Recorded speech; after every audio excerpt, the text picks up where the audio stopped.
Maintenance of PK13000T. Regular maintenance is essential to ensure trouble-free operation of the PALFINGER crane. The steps shown below must be carried out at least every 12 months. The steps shown below are only a supplement to the operating instructions or the maintenance instructions.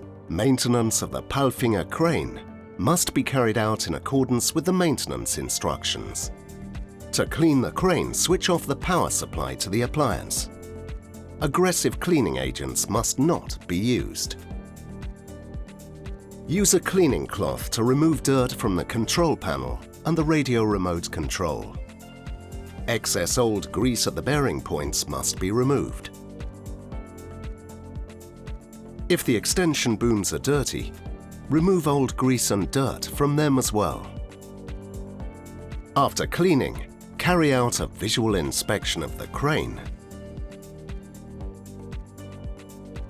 the control stand and the radio remote control.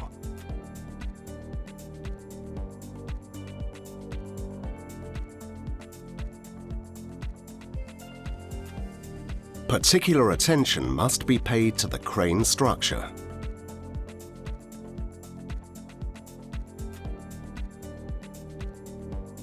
This should be checked in particular for cracks, damage or loose components. All seals on the crane and control stand must be checked to ensure that they are present and intact. The warning stickers must be attached and legible in accordance with the maintenance instructions.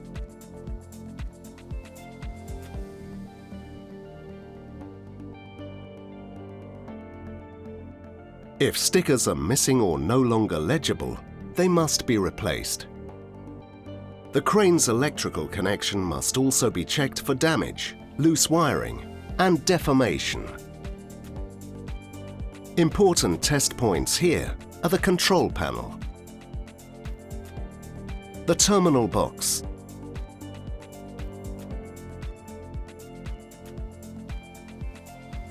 the charger with battery,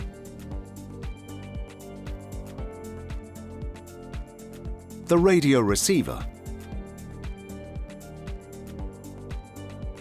the pressure sensors, and the switches on the rope winch. To check the functionality of the overload protection of the crane and the rope winch, first move the lifting cylinder to the stop. The overload system must respond, and the crane can be moved out of the overload situation by pressing the OLP button. To check the overload device of the rope winch, simply retract the winch to the stop. The overload switch must respond, and the overload of the rope winch must light up. To check the cam switches of the rope winch, the crane must be brought into its working position.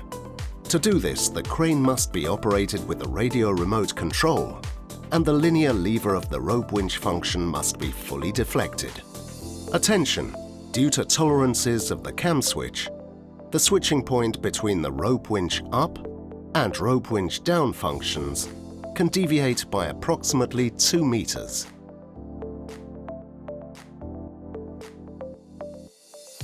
The speed of the rope winch increases with the rope winch function after approximately 8 meters.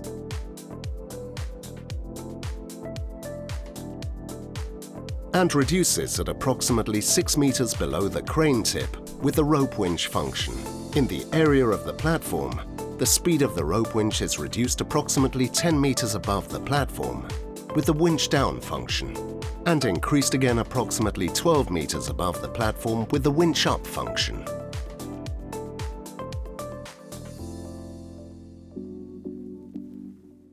The rope winch down function must switch off at platform height. If one or more switching points are not correct, the cam switch must be adjusted in accordance with the maintenance instructions and checked again. When winding the rope winch, make sure that the winch rope is wound up correctly, layer by layer, and is not damaged.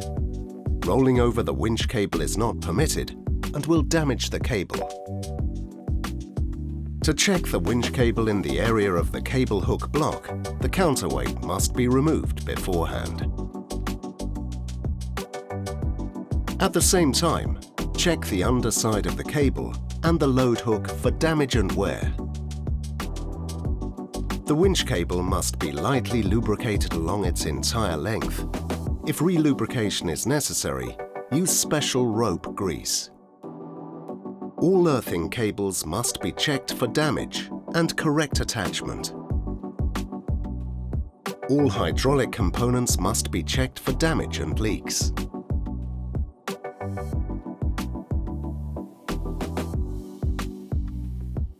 In particular, the floor under the crane should be inspected.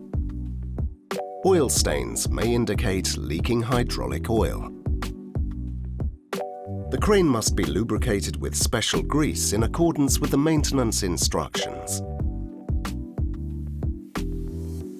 To prevent dirt from entering the bearing points, each grease nipple must be cleaned beforehand. The following functions must also be moved during the lubrication process in order to cover the entire range of motion. At the bottom of the base frame, the rack and pinion slewing gear, the upper crane column bearing, the top and bottom bearing of the lifting cylinder. To lubricate the rope winch, remove the front cover and the chain guard of the rope winch. Fill the 13 lubrication points on the rope winch until the old grease is pressed out at the bearing points.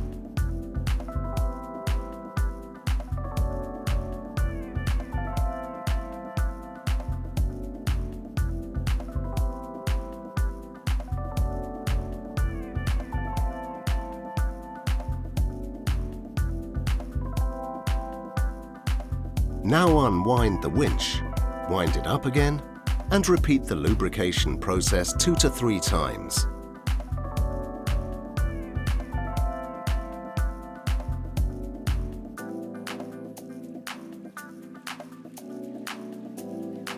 The chains of the rope winch must be lubricated with chain oil.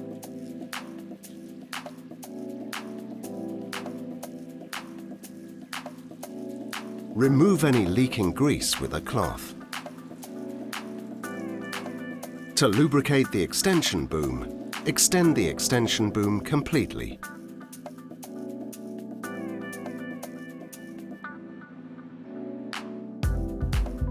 The extension boom is coated with grease in the sliding area. Now extend and retract the extension system several times.